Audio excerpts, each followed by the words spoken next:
basculé pour lui. Arrivé à l'académie en 2018, juste après le refus du Real, il a progressé si vite que l'entraîneur Pep Mel l'a promu en équipe première dès l'été 2019, alors qu'il n'avait que 16 ans, et on lui a fait signer un contrat professionnel de 4 ans, un contrat que la plupart des joueurs ne voient même pas avant leurs 18 ans.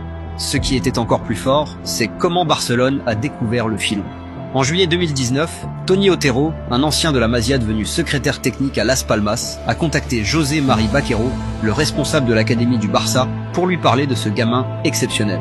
6 jours plus tard, Ramon Plans, le directeur sportif, s'était déplacé en personne pour observer Las Palmas contre le Real Betis dans un match amical à Séville, et il en est revenu totalement convaincu. Ce qu'il y a de plus savoureux dans tout ça, c'est que Pedri lui-même n'avait appris les négociations qu'en lisant un article dans le journal Marca. Son agent négociait dans son dos et lui découvrait tout comme n'importe quel supporter lambda. Barcelone a fini par s'entendre avec Las Palmas pour environ 5 millions d'euros, avec une prise d'effet au 1er juillet 2020, et en attendant, Pedri est resté une saison entière à Las Palmas pour continuer à progresser dans l'anonymat relatif de la 2e division espagnole. Et les chiffres de cette saison valent le coup d'être cités.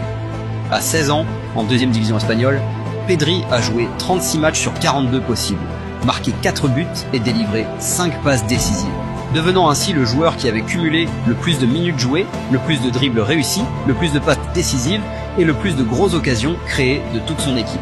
Pire encore pour ses adversaires, il est même devenu le plus jeune buteur de l'histoire du club en inscrivant son premier but professionnel le 19 septembre 2019, à 16 ans et 9 mois à peine.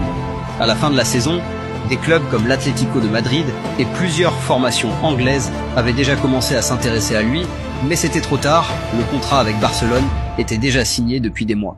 En août 2020, quand Pedri a débarqué au Camp Nou pour sa première pré-saison, Ronald Koeman, le nouvel entraîneur du Barça, ne savait pas vraiment quoi en faire. L'idée initiale était de le prêter pour qu'il gagne en expérience avant d'intégrer l'équipe première, mais après quelques jours d'entraînement seulement, Koeman est allé voir ses adjoints et leur a dit simplement « Il n'y a aucune raison de prêter ce garçon quelque part, il est trop bon ». Ce qui est particulièrement drôle dans tout ça, c'est que Pedri avait tout juste 17 ans, n'avait pas encore son permis de conduire, et que les déplacements en voiture pour les matchs posaient un vrai problème logistique. Barcelone n'avait simplement pas prévu de l'intégrer aussi rapidement à l'équipe première, et n'avait rien organisé pour lui au quotidien, alors pendant ses premières semaines au club, Pedri prenait tout simplement un taxi pour se rendre aux matchs et aux entraînements, seul, dans une ville qu'il ne connaissait pas encore, en tant que joueur de l'un des clubs les plus célèbres du monde. Mais ce n'est pas la seule chose qui était imprévisible cette saison-là.